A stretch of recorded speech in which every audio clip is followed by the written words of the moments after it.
سنن ابو داود کی روایت ہے،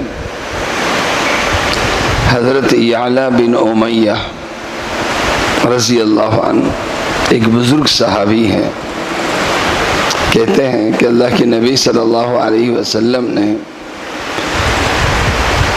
ایک غزوے کا اعلان فرمایا۔ سفر لمبا تھا اور میں بوڑھا تھا، بیمار بھی تھا، تو میں نے اپنی خدمت کے لیے چاہا کہ کسی کو ملازم رکھ لوں۔ تلاش کرتا رہا، ایک شخص کو میں نے ملازم رکھا اور اس پورے سفر کی اجرت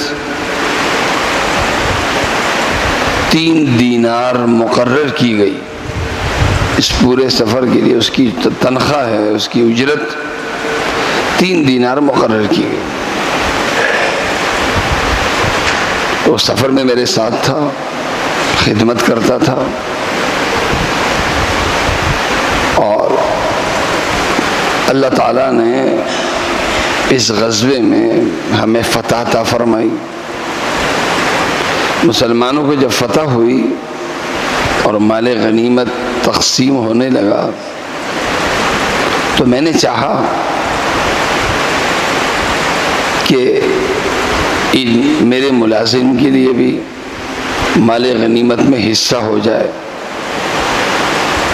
اللہ کے نبی صلی اللہ علیہ وسلم کی خدمت میں نے درخواست کی اور پوری تفصیل بتائی۔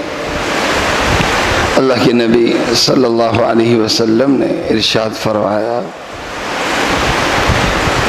جب اس نے اس عظیم کام کے نکلنے کے لیے یا اس عظیم کام کے کرنے کے لیے اپنی پوری اجرت خود ہی مقرر کر لی ہے، 3 دینار خود ہی مقرر کر لی ہے کہ میری اس پوری محنت کی اجرت مجھے 3 دینار ملنی چاہیے، جب خود ہی مقرر کر لی، اب اس سے زیادہ اسے کیا دیا جا سکتا ہے؟ اس سے زیادہ اسے کیا دیا جا سکتا ہے؟ اور اس طریقے سے اس کے لیے مال غنیمت میں کوئی حصہ مقرر نہیں ہوا۔ کیوں؟ اس لیے کہ وہ مجاہد بن کے نہیں نکلا تھا، جہاد کے لیے نہیں نکلا تھا، بلکہ اپنی نوکری پہ نکلا تھا، نوکر بن کے، ملازم بن کے نکلا تھا۔ اب یہ حدیث ہے، اس سے جو بات واضح ہوتی ہے وہ یہ کہ جب ہم کام کو ملازمت کرتے ہیں، کوئی کام کرتے ہیں، ہماری سوچ اگر یہ ہو کہ میں کام اس لیے کر رہا ہوں کہ میرے اس کام کی قیمت یہ تنخواہ ہے، میرے اس کام کی قیمت یہ مالی فائدہ ہے، تو اپنی تنگ سوچ کی وجہ سے ہم نے اس کی اجرت خود ہی جب متعین کر لی تو اللہ سے پھر کیا امید رکھے کہ اللہ بھی اجر دے؟ لیکن ہم اس اجرت کے بجائے، اپنے آپ کو ملازم سمجھنے کے بجائے، ہم نیت خادم ہونے کی کریں کہ میں خدمت کر رہا ہوں، میں خدمت کر رہا ہوں۔ میں اگر دکاندار ہوں تو دکان میں نے اس لیے کھولی ہے تھا کہ محلے والوں کی خدمت کروں۔ میں اگر ڈاکٹر ہوں تو میں نے کلینک اس لیے کھولا ہے تاکہ یہاں کے علاقے کے لوگوں کی میں خدمت کروں۔ فیس اس لیے لیتا ہوں کیونکہ میری ضرورتیں ہیں، اس کے بغیر میں کلینک کیسے چلاؤں گا، تو دکان کیسے چلاؤں گا، مال کیسے لاؤں گا؟